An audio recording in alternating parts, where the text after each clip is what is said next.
2024 లేదా 25లో డిగ్రీ లేదా బీటెక్ చదివారా? సాఫ్ట్‌వేర్ జాబ్ కోసం ఎదురు చూస్తున్నారా? అయితే కోడ్ జ్ఞాన్ 100 డేస్ కోర్సులో చేరండి. జాబ్ సాధించండి. నమస్తే ఉమా గారు. నమస్తే అమ్మా. సో చాలామంది పంచభూతాల గురించి మనం మాట్లాడుతూ ఉంటే వింటూనే ఉంటాము. అవి మన బాడీలో కూడా ఉంటూ ఉంటాయి. దాంతోపాటు మన కెరియర్కి సంబంధించి, దాంతోపాటు మన యొక్క లైఫ్కి సంబంధించి కూడా పంచభూతాల యొక్క ఇంపాక్ట్ ఉంటుందని వినడం జరిగింది.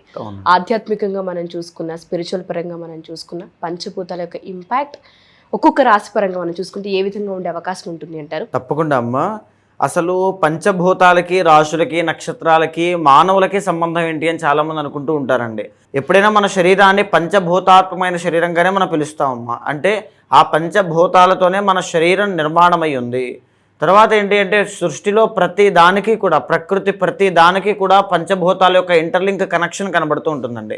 అందుకే చూడండి అమ్మా, జ్యోతిష శాస్త్రానికి, చంద్రుడి యొక్క గమనానికి, పౌర్ణమికి, అమావాస్యకి, ఈ యొక్క సముద్రంలో వచ్చేటువంటి అలల యొక్క డిఫరెన్స్ కానీ ఇలాంటివన్నీ కూడా కనబడుతూ ఉంటాయి.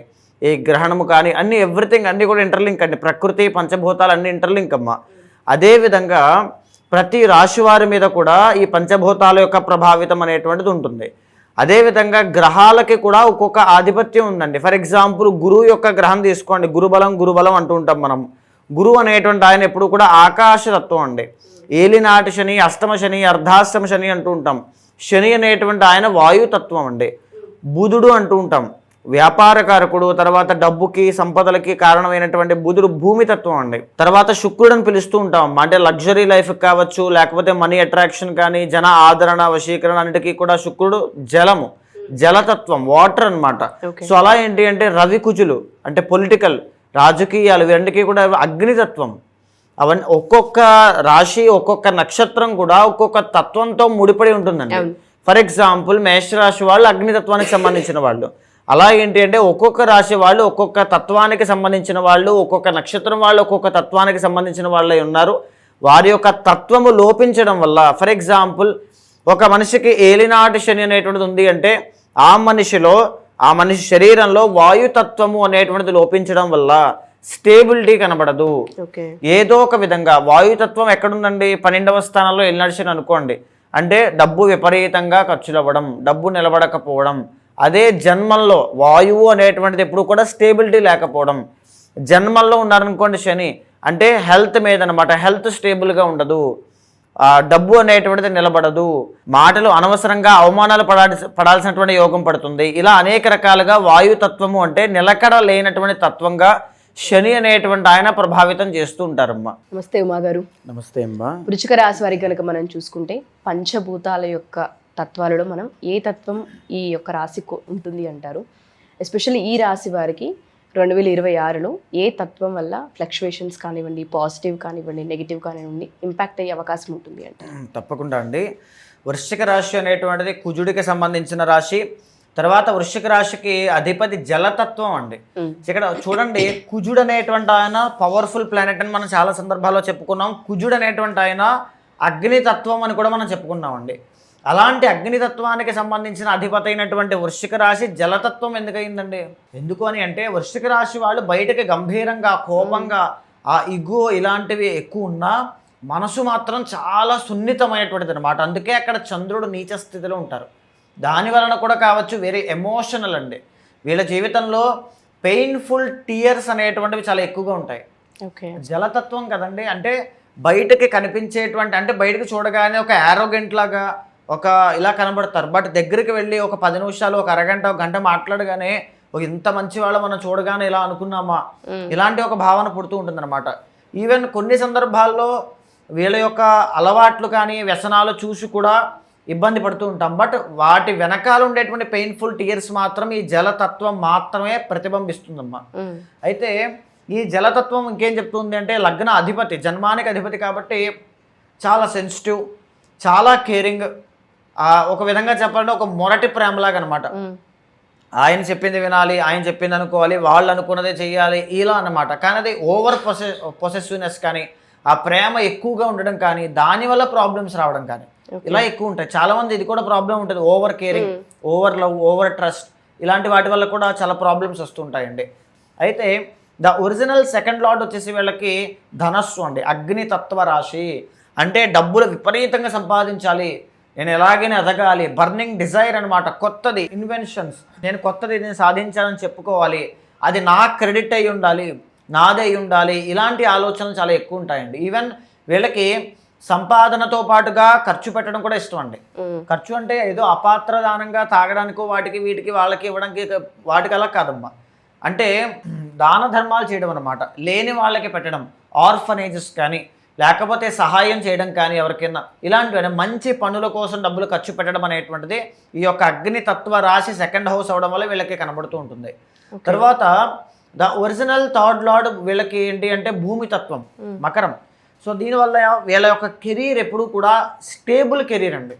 అంటే పెద్దగా కష్టపడక్కర్లా, కానీ ఎలాంటి కష్టం ఉంటుంది అంటే ట్రావెలింగ్స్ మాత్రం చేయాలి.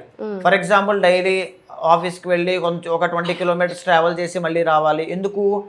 ఈ మకరం అనేది థర్డ్ అవుతుంది, భచక్రంలో 10th అవుతుంది, అది భూమి తత్వం అయింది. స్టేబుల్ కెరీర్, థర్డ్ అంటే స్మాల్ ట్రావెలింగ్స్, 10th అంటే కెరీర్. సో దీనివల్ల ఏంటంటే ఆ ట్రావెలింగ్స్ కానీ ఇలాంటివి కానీ ఉంటాయి, కానీ ఎర్లీ స్టేజ్లో కెరీర్లో పెద్దగా గ్రోత్ అనేటువంటిది లేకపోవచ్చు. ఎందుకంటే 3 అనేటువంటిది పాపస్థానం కదా, ఖచ్చితంగా గ్రోత్ అనేటువంటిది లేకపోవచ్చు.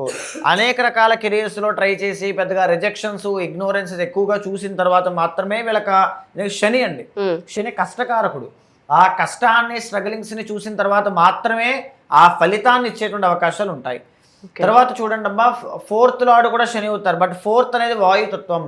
సో వీళ్ళకి ఏంటంటే ఒక ఇల్లు కట్టుకోవాలి, నా డ్రీమ్ హౌస్ కట్టుకోవాలి, డ్రీమ్ కార్ కొనుక్కోవాలి, నేను ఎప్పటికైనా ఆ పొజిషన్లో ఉండాలి అనేటువంటి ఒక ఇమాజినేషన్ అనమాట. అంటే ఆ గాల్లో మేడలు అనొచ్చు మామూలుగా చెప్పాలంటే, లేకపోతే వాళ్ళు దానికోసం పరితపించడం అనవచ్చు, లేకపోతే వాయుతత్వం కదండి. అంటే చాలా రకాల ఊహలు, నేను ఇలా చేస్తాను అలా చేస్తాను, డైరెక్టర్ అవుతాను, ఫిల్మ్ మేకింగ్లోకి వెళ్తాను, అది చేస్తాను ఇది చేస్తాను, ఇలాగా ఒక అథ్లెటిక్గా బాడీ బిల్డర్ అవుతాను, కుజుడు కదండి, ఆ స్పోర్ట్స్ ఫీల్డ్లోని క్రికెటర్ అవుతాను, ఇలాంటి 100 రకాలైనటువంటి ఆలోచనలు. ఏం చేద్దాం, ఏదైనా చేసినా టాప్లో ఉండాలి, కొడితే కుంభస్థలం కొట్టాలి, నాకంటూ ఒక రోల్స్ రాయిస్ కారు ఉండాలి, ఇలాంటి ఆలోచనలు అనమాట. వాళ్ళ లైఫ్ని వాళ్ళు డిజైన్ చేసుకునే విధానంలో, ఎందుకంటే 11th కదండి కుంభం అంటే, సో ఆ డిజైన్ చేసుకునే విధానంలో ఎన్నో రకాలైనటువంటి ఆలోచనలు, ఎన్నో రకాలైనటువంటి మార్పులు చేర్పులు చాలా ఉంటాయమ్మా. అయితే ద ఒరిజినల్ 5th వచ్చేసరికి మీనం అవుతుంది, జలతత్వ రాశి. ఇక్కడ ఏంటి అంటే ఎక్కువ శాతం వీళ్ళకి ఆడ సంతానము అనేటువంటిది కలిగే అవకాశాలు చాలా ఎక్కువగా ఉంటాయండి. వృశ్చిక రాశి పిల్లలు పుట్టిన తర్వాత కొన్ని ఏదైనా ప్రాపర్టీస్ లాంటివి చిన్న చిన్నవి లాస్ అవ్వడం కానీ, కొద్దిగా హెల్త్ ఏదైనా లాస్ అవ్వడం కానీ, ఇలాంటివి చిన్న చిన్నవి చూస్తారు, మినిమల్. అది పిల్లల కోసం అని చెప్పి మీరు అనుకోవద్దు. జ్యోతిష శాస్త్రం ఎప్పుడూ కూడా మీకు జరిగేటువంటి ప్రతి ఈవెంట్ని కూడా ఇంకొక ఈవెంట్తో ముడిపడి పెడుతుందన్నమాట. అది పెళ్లితో, సంతానంతో, స్థాన చలనంతో, ప్లేస్తో. అది వాళ్ళ తప్పో ప్లేస్ మహిమో కాదు, జస్ట్ ఒక ఈవెంట్, అదొక టైం అంతే. సో దాన్ని బాగా గుర్తించండి. పిల్లలు కలిగిన తర్వాత చిన్నపాటి చిన్న లాసెస్ లాంటివి, హెల్త్ లాస్ అవ్వడం, పీస్ ఆఫ్ మైండ్ లేకపోవడం, బాధ్యతలు విపరీతంగా పెరిగిపోవడం, స్ట్రెస్ ఎక్కువ అవడం, ఇలాంటివి చూస్తారు. అయితే ద ఒరిజినల్ 6th లార్డ్ అగ్ని తత్వ రాశి అండి. డైజెషన్ ప్రాబ్లమ్స్ షార్ట్గా వీళ్ళు చూస్తారమ్మా. డైజెషన్ ప్రాబ్లమ్స్, ఈ గ్యాస్ట్రిక్ ట్రబుల్ కానీ, లేకపోతే బ్లడ్ రిలేటెడ్ ప్రాబ్లమ్స్ అండి, రక్తము, ప్లేట్లెట్స్ పడిపోవడం, చర్మ వ్యాధులు, డెంటల్ ప్రాబ్లమ్స్, ముఖానికి సంబంధించి ఏదైనా యాక్సిడెంట్ అయ్యి ముఖం మీద గాయాలు ఉండడం తప్పకుండా. ఎందుకంటే మేషం అంటే ముఖం అండి, కుజుడు అంటే వాహనకారకుడు, 6th అంటే రోగస్థానం అండి, ఖచ్చితంగా జరుగుతుంది. 7th అనేటువంటిది శుక్రగ్రహ సంచారం. సో ఇక్కడ ఈ శుక్రుడు, ఈ వృషభం అనేటువంటిది భూమితత్వ రాశి. మ్యారేజ్ అయిన తర్వాత మాత్రమే వీళ్ళకి ఆ స్టేబిలిటీ కనబడుతుంది. ఇక్కడ ఇంకొక పాయింట్ ఉందండి, మ్యారేజ్ అయిన తర్వాత వీళ్ళ లైఫ్లో స్టేబిలిటీ వస్తుంది. ఎలా ఆలోచించాలి, ఎక్కడ ఎలా ప్రవర్తించాలి, జీవితంలో ఎక్కడ ఎలాంటి నిర్ణయాలు తీసుకోవాలో తెలుస్తుంది. But 7th and 12th lord కూడా శుక్రుడే, వ్యయం కూడా ఆయనే. దీనివల్ల ఏంటి, భార్య లేదా భర్త విషయంలో ఏదైనా డబ్బు నష్టపోవడము, వ్యాపారం నష్టపోవడము, సడన్ లాస్, ఇది ఖచ్చితంగా మీరు ఫేస్ చేస్తారండి. ఇది బాగా అండర్లైన్ చేసుకుని గుర్తుపెట్టుకోండి. ఎంతైతే స్టేబిలిటీ వచ్చిందో ఖచ్చితంగా ఒక భారీ లాస్ కానీ, చిన్న లాసెస్ కానీ ఎలా అయినా కావచ్చు, లాస్ అనేది తప్పకుండా కనబడుతుంది. 12th వ్యయం కాబట్టి. అయితే ఇక అష్టమం చూస్తే అండి, అష్టమం అనేటువంటిది వాయుతత్వ రాశి, మిథునము, క్రూరము. దీనివల్ల ఏంటంటే హిడెన్ అనమాట, చెప్పుకోలేనటువంటి బాధలు, కనిపించినటువంటి బాధలన్నీ కూడా చుట్టాల వల్ల, ఇంట్లో కుటుంబ సభ్యుల వల్ల, లేకపోతే బంధువుల వల్ల, ఫ్యామిలీ వల్ల, ఫ్యామిలీతో పడలేక, ఇలాంటి ప్రాబ్లమ్స్ ఎక్కువగా ఉండడం. లేకపోతే వాహన ప్రమాదాలు, ఎందుకంటే ఇందాక కూడా మనం చెప్పుకున్నాం అండి ప్రాబ్లం ఇలాంటివి ఉంటాయి. అండ్ ఇంకా భాగ్యస్థానానికి మనకు వస్తే వీళ్ళ జలతత్వం అవుతుంది, మనీ ఫ్లో అనమాట.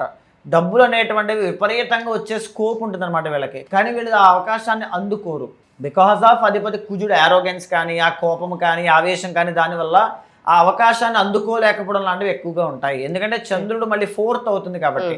ఎప్పుడైతే పేషెన్స్ అనేటువంటిది మీ లైఫ్లో ఉంటుందో యూ క్యాన్ అచీవ్ ఎవ్రీథింగ్ అండి, ఎనీథింగ్ ఖచ్చితంగా. ఎందుకంటే ఆ చంద్రుడిని శని చూస్తుంటారు 7వ భావంతో, మకరంతో. పేషెన్స్ అనేటువంటిది ఉన్నవాళ్ళే వృశ్చిక రాశి వాళ్ళు సక్సెస్ అవుతారు. తర్వాత ఒరిజినల్ 10th వచ్చేసి ఏమవుతుంది అంటే రవి అంటే అగ్ని తత్వ రాశి, పర్ఫెక్ట్ గవర్నమెంట్ జాబ్ యోగం అనమాట. ఓకే, వృశ్చిక రాశి వాళ్ళకి గవర్నమెంట్ జాబ్ ఉండేటువంటి యోగం పర్ఫెక్ట్గా ఉంటుంది. పేషెన్స్ ఉండాలి, కష్టపడాలి. ఎర్లీ స్టేజ్లో స్ట్రగుల్స్ ఉంటాయి కెరీర్లో కూడా, ఇందాక మనం చెప్పుకున్నాం. ఆ తర్వాతనే మీరు చూస్తారని, అది కూడా అలాంటి పేషెన్స్ ఉన్నప్పుడు 100% వృశ్చిక రాశి వాళ్ళకి ఈ యొక్క తత్వాలు, పంచభూత తత్వాలన్నీ కూడా సహకరిస్తాయమ్మా. ఏ తత్వం బాగాలేదో తెలుసుకొని అక్కడక్కడ మీరు అలాంటి ప్రికాషన్స్ జాగ్రత్త తీసుకునే ఒక్క మార్పు మీ జీవితం మొత్తాన్ని మార్చేస్తుంది. సో ఇందాక మీరు చెప్పారు యాక్సిడెంట్స్ కూడా కనిపించే అవకాశం ఉంది అని. అది హెల్త్కి సంబంధించింది. ఎవరైనా సరే ఈ వీడియో కనుక చూస్తూ ఉంటే వృశ్చిక రాశి వాళ్ళు, ఇది పేరెంట్స్ చూసినా, పిల్లలే చూసినా, ఇంటి యజమానే వృశ్చిక రాశి అయి ఉన్నా కానీ, ఎందుకంటే ఫ్యామిలీ మొత్తం డిపెండ్ అయి ఉంటుంది వాటి మీదే. ఫినాన్షియల్ హెల్త్ అనేవి చాలా మేజర్ మన లైఫ్లో అని చెప్తూ ఉంటుంటాము. ఎవరైనా సరే పంచభూత తత్వాల యొక్క ఏ తత్వం లోపించినా మనకి ఫ్లక్చువేషన్స్ కనిపిస్తున్నాయి.